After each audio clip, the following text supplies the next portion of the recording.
ato nakita karon, unsa na siyang ward? So muli ang atong isolation ward, no? So di na pagibuta ang atong mga pasyente nga naay COVID. So karon nakita nato atong mga frontliners, atong mga healthcare workers na atong mga nurses nga nag-atiman sa atong mga COVID patients, nagbutag oxygen, nagtikuan ang sa mga kailangan nila sa sulod.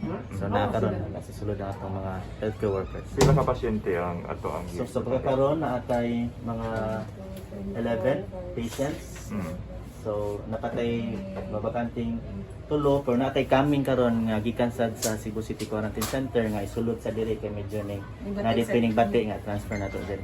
So, kuani ang mga nag-atiman ni ini karon duha shifting sila. Yes. Pila ka oras silang shifting? So as of now ang ilang shifting karon is 8 hours, 6 to 8 hours na after ana dahil sa nga nurses na sana mo. Air condition ba ni Doc? Yes. And- Condition yan natay mga HEPA filters and air purifiers inside the facility. Inside the So, ward. okay.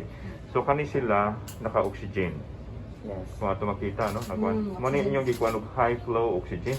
Naatay patients nga naka high flow, yung uban pod mga regular oxygen lang nga kailangan sila. To kadilan sila maglisod og ginhawa. Bago lang nato ni gi-open no. Gahapon, Gahapon. gabi. Gabi. Okay, si Ma'am Yvonne, ma'am. Yes, Pila ka calls inyo hang madawat every day? 3 to 5 calls. Kadlaw na siya ha. 3 to 5 calls. Oo. And then mostly on sa ilahang kuan, mulo, Naglisod og ginhawa. lisod og ginawa. Yes, oo. Okay. So in case nga mas modaghan pa ang kaso, mo open pa ba mo og lain nga extension? More Possible? dito na possible dito na sa bagong nga building.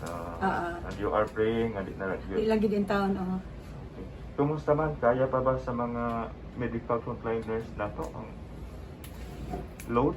Well, kayahon gid nila. Okay. Kayahon jud nila, Sir Alan. Ikaw kaya pa? Yes, kaya kaayo. Ikaw daw kaya pa?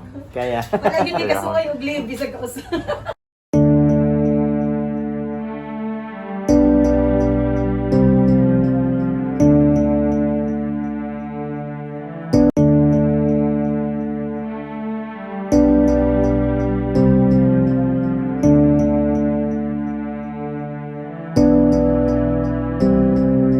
Heaven's here to guide me to the light. I'm tired and broken, but I can't give up this fight.